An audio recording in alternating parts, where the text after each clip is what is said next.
ನೋಡ್ತಾ ಇದ್ದೀರಲ್ಲ, ಇವತ್ತು ನಾನು ರೆಸಿಪಿ ನಾನು ಹೋಳಿಗೆ ಹೇಗೆ ಮಾಡಿದೆ ತೋರಿಸ್ತಾ ಇದ್ದೀನಿ. ಅದ್ರ ಜೊತೆ ನಾನು ಮಾವಿನ ಹಣ್ಣಿನ ಸೀಕರಣೆ ಸರ್ವ್ ಮಾಡಿದ್ದೆ. ಇದನ್ನು ಹೇಗೆ ಮಾಡಿದೆ ನೋಡೋಣ ಬನ್ನಿ. ಮಾವಿನಕಾಯಿ ಸೀಸನ್ ಮುಂಚೆ ಇದನ್ನು ಮಾಡಿ. Hi everyone, welcome to Hema's office and kitchen. ನಾನು 1.5 ಕಪ್ಪಷ್ಟು ಕಡಲೆಬೇಳೆ ತೊಗೊಂಡು ಅದನ್ನು ಬೇಯಿಸಕ್ಕೆ ಇಟ್ಕೊಂಡಿದ್ದೀನಿ. ಮೊದಲೇ ಒಂದು ಅರ್ಧ ಗಂಟೆ ನೆನೆಸ್ಕೊಂಡು ನಾನು ಇದನ್ನು ಬೇಯಿಸ್ಕೊತಾ ಇದ್ದೀನಿ, ಅದರಿಂದ ಜಲ್ದಿ ಬೇಯುತ್ತೆ. ನೋಡಿ, ಇವಾಗ ಚೆನ್ನಾಗಿ ಬೆಂದಿರಬೇಕು ಇದು. ನಾನು ನೀರನ್ನು ತೆಕ್ಕೊಳ್ತಾ ಇಲ್ಲ, ಇದೇ ನೀರಲ್ಲೇ ಬಿಡ್ತಾ ಇದ್ದೀನಿ ಇದನ್ನು. ನೋಡಿ, ಇವಾಗ ಚೆನ್ನಾಗೆ ಬೆಂದಿದೆ. ಇದನ್ನು ಈಗ ಫುಲ್ ತಣ್ಣಗೆ ಮಾಡ್ಕೊಂಬಿಡೋಣ. ಆ ತಣ್ಣಗೆ ಮಾಡೋಷ್ಟರಲ್ಲಿ ನಾನು ಇವಾಗ ಹಿಟ್ಟು ಕಲಿಸ್ಕೊತಾ ಇದ್ದೀನಿ. ಹೋಳಿಗೆ ಮಾಡೋದಕ್ಕೆ 2 ಕಪ್ಪಷ್ಟು ಮೈದಾ ತೊಗೊಂಡು, 1/4 ಕಪ್ಪಷ್ಟು ಸಣ್ಣ ರವೆ ತೊಗೊಂಡು, ಒಂದು ಸ್ವಲ್ಪ ಉಪ್ಪು, ಇದನ್ನೆಲ್ಲ ಒಂದ್ಸತಿ ಕ್ಲೀನಾಗಿ ಮಿಕ್ಸ್ ಮಾಡ್ಕೊಂಬಿಡೋಣ. ಆಮೇಲೆ ನಾನು 1.5 ಕಪ್ಪಷ್ಟು ನೀರು ಇದಕ್ಕೆ ಹಾಕ್ಕೊಂಡು ಹಿಟ್ಟನ್ನ ಕಲಿಸ್ಕೊತಾ ಇದ್ದೀನಿ. ನೀವೇನು ಸ್ಪೆಷಲ್ ಮಾಡಿದ್ರಿ ಮಾವಿನ ಹಣ್ಣಿನ ಸೀಸನಲ್ಲಿ ಕಾಮೆಂಟ್ ಮಾಡಿ ಹೇಳಿ. ನಾನು ಇದ್ರ ಜೊತೆ ಬೇರೆ ಬೇರೆನೂ ರೆಸಿಪಿ ಇವಾಗ ಒಂದು ವೀಕೆಲ್ಲ ಫುಲ್ ಬರೀ ಮಾವಿನ ಹಣ್ಣು ರೆಸಿಪಿನೇ ತೋರಿಸ್ತೀನಿ. ಯಾರೆಲ್ಲ ನೋಡ್ತಾಯಿದ್ರು ಸಬ್ಸ್ಕ್ರೈಬ್ ಆಗಿ ಹೇಮಾಸ್ ಆಫೀಸ್ ಆ್ಯಂಡ್ ಕಿಚನ್ಗೆ ಸಪೋರ್ಟ್ ಮಾಡಿ. ಸೊ ನಾನು ಹೊಸ ರೆಸಿಪಿ ತೊಗೊಂಡು ಬರ್ತಾಯಿರ್ತೀನಿ. ಅದೆಲ್ಲ ಒಂದ್ಸತಿ ಕಲಸಿದ್ಮೇಲೆ ನೀವು ನೀರು ಬೇಕಂದರೆ ಇನ್ನೊಂದು ಸ್ವಲ್ಪ ನೀರು ಹಾಕ್ಕೊಳ್ಳಿ. 1-2 ಸ್ಪೂನಷ್ಟು ಎಣ್ಣೆ ಹಾಕ್ಕೊಂಡು, ದೊಡ್ಡ ಸ್ಪೂನು ಸ್ವಲ್ಪ ಎಣ್ಣೆ ಜಾಸ್ತಿ ಬೇಕಾಗುತ್ತೆ. ಆವಾಗ ಇದು ಸಾಫ್ಟಾಗಿ ತುಂಬ ಸುಲಭವಾಗಿ ಹೋಳಿಗೆ ಮಾಡ್ಕೋಬೋದು. ನೋಡಿ, ನೀಟಾಗಿ ಈಗ ಕಲಿಸ್ಕೊಂಡು ಮೇಲೆ ಒಂದು ಸ್ವಲ್ಪ ಎಣ್ಣೆ ಹಾಕ್ಕೊಂಡು ಇದನ್ನು ನೆನೆಯೋಕ್ಕೆ ಬಿಟ್ಬಿಡೋಣ.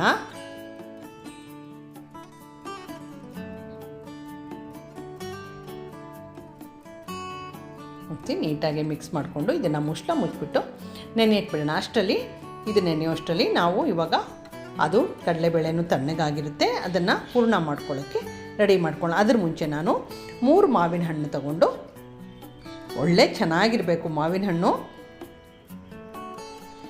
ಅದನ್ನು ನೀಟಾಗಿ ತೊಳ್ಕೊಂಡು ಡ್ರೈ ಮಾಡಿಕೊಂಡು ನಾನು ಇದನ್ನು ಸಿಪ್ಪೆ ತೆಕ್ಕೊಳ್ತಾ ಇದ್ದೀನಿ. ಸಿಪ್ಪೆ ತೆಕ್ಕೊಂಡು ನೋಡಿ, ಈ ಥರ ತಿರುಳೆಲ್ಲ ತೆಕ್ಕೋಬೇಕು ಅದರದ್ದು. ನಾನು ಸ್ವಲ್ಪ ಮಾವಿನ ಹಣ್ಣು ಸ್ವಲ್ಪ ಹುಳಿ ಇತ್ತು, ಅದಕ್ಕೆ ಮುಂದೆ ನಾನು ಏನೇನು ಹಾಕಿ ಯಾವ ಥರ ಸೀಕರಣೆ ಮಾಡಿದ್ದೆ ನೋಡೋಣ ಬನ್ನಿ. ಮಾವಿನ ಹಣ್ಣು ಸೀಸನಲ್ಲಿ ನಮ್ಮ ಮನೇಲಿ ಇದು ವರ್ಷಕ್ಕೆ ಒಂದ್ಸತಿನಾರು, ಮಾವಿನ ಹಣ್ಣು ಸೀಸನಲ್ಲಿ ಒಂದ್ಸತಿನಾರು ನಾನು ಮಾಡೇ ಮಾಡ್ತೀನಿ. ಇದೆಲ್ಲ ನೀಟಾಗಿ ನೋಡಿ ಈ ಥರ ತೆಕ್ಕೊಂಬಿಡಬೇಕು. ಒಳ್ಳೆ ಹಣ್ಣು ತೊಗೊಳ್ಳಿ, ಕೆಟ್ಟಿರಬಾರ್ದು ಆ ಥರ.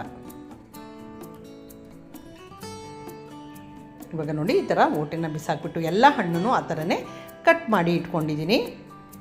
ಆಮೇಲೆ ಇದನ್ನು ಒಂದು ಮಿಕ್ಸಿ ಜಾರ್ಗೆ ಹಾಕ್ಕೊಂಡು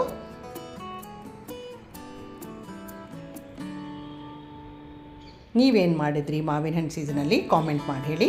ಆಮೇಲೆ ಇದಕ್ಕೆ ನಾನು ಒಂದು ದೊಡ್ಡ ಸ್ಪೂನು 2 ಸ್ಪೂನಷ್ಟು ಬೆಲ್ಲ ತೊಗೊಂಡಿದ್ದೀನಿ. ನೋಡಿ, ಇದು ಸಾಫ್ಟ್ ಬೆಲ್ಲ, ಇದರಲ್ಲಿ ಗಲೀಜು ಇರಲ್ಲ, ಆರ್ಗ್ಯಾನಿಕ್ ಬೆಲ್ಲ. ಇದನ್ನು ನೀಟಾಗಿ ಇವಾಗ ನೋಡಿ ಇದನ್ನು ಪೇಸ್ಟ್ ಮಾಡ್ಕೊಂಡಿದ್ದೀನಿ. ಸ್ವಲ್ಪ ಹಣ್ಣಿದ್ರೂ ಪರವಾಗಿಲ್ಲ, ಚೆನ್ನಾಗಿರುತ್ತದೆ ಆ್ಯಕ್ಚುಲಿ. ಆಮೇಲೆ ನಾನು ಒಂದು ಪ್ಯಾನ್ನ ಕಾಯಿಸ್ಕೊಂಡು ಈ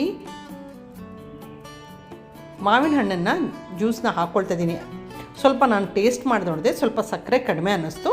ಆದರೆ ನಾನು ಸ್ವೀಟ್ಗೋಸ್ಕರ ಸ್ವಲ್ಪ ಸಕ್ಕರೆ ಹಾಕ್ಕೊಳ್ತಾ ಇದ್ದೀನಿ, 1/4 ಕಪ್ಪಷ್ಟು. ಕೆಲವು ಸತಿ ಬೇಕಾಗಲ್ಲ, ತುಂಬ ಚೆನ್ನಾಗಿದ್ದರೆ, ತುಂಬ ಸ್ವೀಟ್ ಇದ್ದರೆ ಹಣ್ಣು, ನೀವು ಸಕ್ಕರೆ ಹಾಕೋದು ಬೇಡ. ಇದನ್ನು ಸುಮ್ಮನೆ ಒಂದೇ ಒಂದು ಕುದಿಸ್ಕೊತೀನಿ ಅಷ್ಟೇ ನಾನು. ಶೆಲ್ಫ್ ಲೈಫ್ ಇರುತ್ತೆ, ಇಲ್ಲಾಂದರೆ ಹಸಿ ಇದ್ದರೆ ಸ್ವಲ್ಪ ಹುಳಿ ಬಂದುಬಿಡುತ್ತಲ್ಲ. ಆದ್ದರಿಂದ ನಾನು ಇವಾಗ ಇದಕ್ಕೆ ಒಂದು ಸ್ವಲ್ಪ ಏಲಕ್ಕಿ ಪೌಡ್ರ್ ಹಾಕ್ಕೊಂಡು ಮಿಕ್ಸ್ ಮಾಡಿಕೊಂಡು ಒಂದು ಸತಿ ಕುದಿಸ್ಕೊಂಡು ಇದನ್ನು ಒಂದು ಕಡೆ ಎತ್ತಿಟ್ಕೋತಾ ಇದ್ದೀನಿ. ಸ್ವಿಚ್ ಆಫ್ ಮಾಡಿಬಿಡ್ತಾಯಿದ್ದೀನಿ ಇವಾಗ. ಯಾರೆಲ್ಲ ನೋಡ್ತಾರೆ ಇಷ್ಟ ಆಗಿದೆ ಲೈಕ್ ಮಾಡಿ, ಕಾಮೆಂಟ್ ಮಾಡಿ, ಶೇರ್ ಮಾಡಿ. ಇವಾಗ ನೋಡಿ, ನಾವಿದೆಲ್ಲ ಮಾಡೋಷ್ಟರಲ್ಲಿ ನೋಡಿ ಈ ಥರ ಆಗಿದೆ ಕಡಲೆಬೇಳೆ. ನೋಡಿ, ಚೆನ್ನಾಗಿ ಬೆಂದಿರೋ ಕಡಲೆಬೇಳೆನ ಈಗ ನಾವು ಮಾವಿನ ಹಣ್ಣು ಪೇಸ್ಟ್ ಮಾಡ್ಕೊಂಡಿದ್ದೀವಲ್ಲ ಅದೇ ಜಾರಲ್ಲಿ ನಾನು ಇದನ್ನು ಹಾಕ್ಕೊಂಡು 1.5 ಕಪ್ಪಷ್ಟು ಬೆಲ್ಲ ಹಾಕ್ಕೊಂಡಿದ್ದನ್ನು ಸ್ವಲ್ಪನೇ ಹಾಕ್ಕೊಳ್ತಾ ಇದ್ದೀನಿ. ಯಾಕಂದರೆ ಒಂದೇ ಸತಿ ಹಾಕ್ತಾಯಿಲ್ಲ, ಎರಡು ಟೈಮಲ್ಲಿ ಹಾಕ್ಕೊಂಡಿದ್ದೆ ಇದನ್ನು. ಇವಾಗ ನೋಡಿ ಈ ಥರ ಚೆನ್ನಾಗಿ ಪೇಸ್ಟ್ ಮಾಡ್ಕೋಬೇಕು.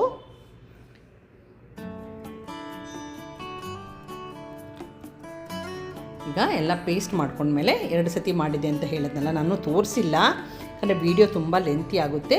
ಒಂದು ಪ್ಯಾನ್ನ ಕಾಯಿಸ್ಕೊಂಡು ಇವಾಗ ಮಾಡಿಟ್ಕೊಂಡಿರೋ ಬೇಳೆದು ಪೇಸ್ಟ್ ಇದೆಯಲ್ಲ ಅದನ್ನು ಹಾಕ್ಕೊಳ್ಬೇಕಾಗುತ್ತೆ.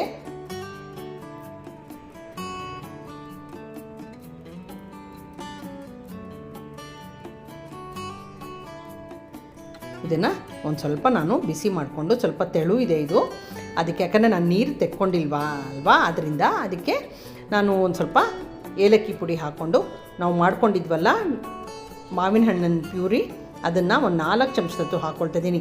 ಹೋಳಿಗೆನಲ್ಲೂ ಸ್ವಲ್ಪ ಮ್ಯಾಂಗೋ ಫ್ಲೇವರ್ ಬರಲಿ ಅಂತ ನಾನು ಇದನ್ನು ಹಾಕ್ಕೊಳ್ತಾ ಇದ್ದೀನಿ. ನೀವು ಬೇಡ ಅಂದರೆ ನೀವು ಬೇಕಾದ್ರೆ ಸ್ಕಿಪ್ ಮಾಡಿ, ಬಟ್ ತುಂಬ ಚೆನ್ನಾಗಾಗಿತ್ತು. ನೀವು ಈ ಥರ ಟ್ರೈ ಮಾಡಿ ನೋಡಿ. ಇವಾಗ ಚೆನ್ನಾಗಿ ಇದನ್ನು ಒಂದು ಗಟ್ಟಿ ಆಗೋರ್ಗು ಇದನ್ನು ಬೇಯಿಸ್ಕೋಬೇಕಾಗುತ್ತೆ. ಇದೊಂದು ನನಗೊಂದು 10 ನಿಮಿಷ ಹಿಡಿತು, ಸ್ವಲ್ಪ ಲೆಂತಿ ಪ್ರೋಸೆಸ್, ಬಟ್ ಔಟ್ಕಮ್ ಅಂತೂ ತುಂಬ ಚೆನ್ನಾಗಿತ್ತು. ನೋಡಿ ಈ ಥರ ಆಗಬೇಕು. ಈ ತಣ್ಣಗಾದ್ಮೇಲೆ ಇನ್ನೂ ಗಟ್ಟಿ ಆಗೋಗುತ್ತೆ. ನಾನು ತೋರಿಸ್ತೀನಿ ನೋಡಿ ಯಾವ ಹದಕ್ಕೆ ಬರಬೇಕು ಅಂತ. ದಪ್ಪ ತಳ ಇರೋ ಪಾತ್ರೆನೆಲ್ಲ ಮಾಡ್ಕೊಳ್ಳಿ, ಇಲ್ಲ ನಾನ್ ಸ್ಟಿಕ್ಕಲ್ಲಿ ಮಾಡ್ಕೊಳ್ಳಿ, ಇಲ್ಲಾಂದರೆ ಇದು ಸ್ವಲ್ಪ ತಳ ಹಿಡಿಯೋ ಚಾನ್ಸ್ ಜಾಸ್ತಿ, ಬೇಳೆ ಅಲ್ವಾ, ಅದರಿಂದ ನೋಡಿ ಈ ಥರ ಆಗಬೇಕು. ನೋಡಿ ಈ ಕನ್ಸಿಸ್ಟೆನ್ಸಿಗೆ ಬಂದು ಆಮೇಲೆ ಇದು ಇನ್ನೂ ಗಟ್ಟಿ ಆಗುತ್ತೆ ನಾವು ತಣ್ಣಗೆ ಮಾಡಿದ್ಮೇಲೆ. ಇವಾಗ ನೋಡಿ ತಣ್ಣಗಾದ್ಮೇಲೆ ನೋಡಿ ಈಸಿಯಾಗಿ ಉಂಡೆ ಕಟ್ಬೋದು, ಮೆತ್ತಗಿಲ್ಲ, ಕರೆಕ್ಟ್ ಕನ್ಸಿಸ್ಟೆನ್ಸಿಗಾಗಿದೆ. ನಾನು ಇದನ್ನು ಉಂಡೆಗಳಾಗಿ ಮಾಡಿ ಎತ್ತಿಟ್ಕೊಳ್ತಾ ಇದ್ದೀನಿ. ಇವಾಗ ಒಂದು ಹೋಳಿಗೆ ಶೀಟ್ ತಗೊಂಡು ಮೊದಲೇ ಮಾಡಿಟ್ಕೊಂಡಿದ್ದೀವಲ್ಲ ಹಿಟ್ಟು, ಅದು ಚೆನ್ನಾಗಿ ನೆಂದಿದೆ. ಇವಾಗ ಸ್ವಲ್ಪ ಎಣ್ಣೆ ಸವರ್ಕೊಂಡು ಶೀಟ್ ಮೇಲೆ, ಈಗ ಹೋಳಿಗೆ ಶೀಟ್ ಬರುತ್ತೆ, ನಾನು ಮುಂಚೆ ಪ್ಲಾಸ್ಟಿಕ್ ಶೀಟಲ್ಲಿ ಮಾಡಿದ್ದೆ, ಈಗ ಹೋಳಿಗೆ ಶೀಟೇ ಬರುತ್ತೆ, ಅದ್ರಲ್ಲಿ ನೋಡಿ ಈ ಥರ ಹಾಕ್ಕೊಂಡು ಹೋಳಿಗೆ ಮಾಡ್ಕೋಬೇಕಾಗುತ್ತೆ. ಇದನ್ನು ಮಹಾರಾಷ್ಟ್ರದಲ್ಲಿ ಪೂರನ್ ಪೋಲಿ ಅಂತಾರೆ, ನಾವು ಕರ್ನಾಟಕದಲ್ಲಿ ಹೋಳಿಗೆ, ಒಬ್ಬಟ್ಟು, ಯಾವ ಥರ ನಾವು ಬೇಕಾದ್ರೂ ನೀವು ಹೇಳ್ಬೋದು. ಇದು ಮಾವಿನ ಹಣ್ಣಿನ ಒಬ್ಬಟ್ಟು, ಅದ್ರ ಜೊತೆ ಮಾವಿನ ಹಣ್ಣಿನ ಸೀಕರಣೆ ಅಂತೂ ಮಾಡಿಬಿಟ್ಟಿದ್ದೀನಲ್ಲ ನಾನು. ನೋಡಿ ಈ ಥರ ಒಂದು ಸತಿ ಸ್ವಲ್ಪ ಕೈನಲ್ಲಿ ತಟ್ಕೊಂಡು ನಾನು ಲಟ್ಟಿಸ್ಕೊತಾ ಇದ್ದೀನಿ. ಈ ಶೀಟ್ ಇದ್ದರೆ ನಾವು ಈ ಥರ ತಿರುಗಿಸ್ಕೊಂಡು ಯೂನಿಫಾರ್ಮಾಗೆ ಲಟ್ಟಿಸ್ಕೊಬೋದು. ತುಂಬ ಚೆನ್ನಾಗಾಗಿತ್ತು. ನೀವು ಈ ರೆಸಿಪಿ ಟ್ರೈ ಮಾಡಿ ನೋಡಿ. ಈ ಥರ ಆಗೋಷ್ಟರಲ್ಲಿ ನಾನು ಕಾವಲಿನ ಮೊದಲೇ ಕಾಯಿಸೋಕ್ಕೆ ಇಟ್ಕೊಂಡ್ಬಿಟ್ಟಿದ್ದೆ. ಇವಾಗ ಸ್ವಲ್ಪ ಕಾವಲಿನ ಬಿಸಿ ಮಾಡ್ಕೊಂಡ್ಮೇಲೆ ಸ್ವಲ್ಪ ಎಣ್ಣೆ ಸವರ್ಕೋತಾ ಇದ್ದೀನಿ ಅದ್ರ ಮೇಲೆ. ಒಂದು ಕಬ್ಬಿಣದ ಕಾವಲಿ, ಅದರಿಂದ ಒಂದು ಸ್ವಲ್ಪ ಎಣ್ಣೆ ಸವರ್ಕೊಂಡು ಇದನ್ನು ಬೇಯಿಸ್ಕೊತಾ ಇದ್ದೀನಿ. ಯಾರೆಲ್ಲ ನೋಡ್ತಾಯಿದ್ರು ಈ ರೆಸಿಪಿನ ಟ್ರೈ ಮಾಡಿ ನೋಡಿ, ತುಂಬ ಚೆನ್ನಾಗಾಗುತ್ತೆ. ನಾನು ಫಸ್ಟ್ ಟೈಮೇ ಮಾಡಿದ್ದು, ಸುಮ್ಮನೆ ಸೀಕರಣೆ ನಾರ್ಮಲ್ ಹೋಳಿಗೆ ಮಾಡ್ತಾಯಿದ್ದೆ, ಮಾವಿನ ಹಣ್ಣಿನ ರಸ ಹಾಕಿ ಇದೇ ಫಸ್ಟ್ ಟೈಮ್ ಮಾಡಿರೋದು.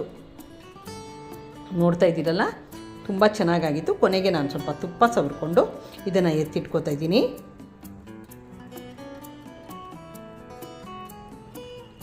ಹಾಗೆ ಇನ್ನೊಂದು ಇವಾಗ ಮಾಡ್ಕೊಳ್ತೀನಿ ನಾನು. ಇದು ಬೇಯ್ತಾನೆ ಪಕ್ಕದಲ್ಲಿ ಇನ್ನೊಂದು ಮಾಡ್ಕೊತಾ ಇರ್ತೀನಿ. ನೋಡಿ ಅದೇ ಥರ ಮಾಡಿಕೊಂಡು ಇವಾಗ ನಾನು ಒಂದು 7-8 ಹೋಳಿಗೆ ಮಾಡ್ಕೊಂಡಿದ್ದೆ, ಬಟ್ ಅದನ್ನು ತೋರಿಸಿಲ್ಲ ನಾನು ಎಷ್ಟು ಮಾಡ್ಕೊಂಡಿದ್ದೆ ಅಂತ. ನಮ್ಮನೇಲಿ ಇರೋದು ಕಡಿಮೆ ಜನ, ಆದ್ದರಿಂದ ಎಷ್ಟು ಬೇಕೋ ಅಷ್ಟು ಮಾಡಿಕೊಂಡು ಬಿಸಿ ಬಿಸಿ ನಾವು ಮಾಡಿಕೊಂಡು ತಿನ್ಕೋತೀವಿ. ಇವಾಗ ಇದೆಲ್ಲ ಹೋಳಿಗೆ ರೆಡಿಯಾಗಿದೆ. ಇನ್ನೊಂದು ನೋಡಿ ಅದೇ ಥರ ಸೈಮಲ್ಟೇನಿಯಸ್ಸಾಗಿ ನಾನು ಮಾಡ್ಕೋತಾ ಇರ್ತೀನಿ. ಇವಾಗ ನಾನು ಅದ್ರ ಜೊತೆ ಮಾವಿನ ಹಣ್ಣು ಸೀಕರಣೆ ಜೊತೆ ಹೋಳಿಗೆನ ಸರ್ವ್ ಮಾಡ್ತಾಯಿದ್ದೀನಿ. Thank you for watching my video.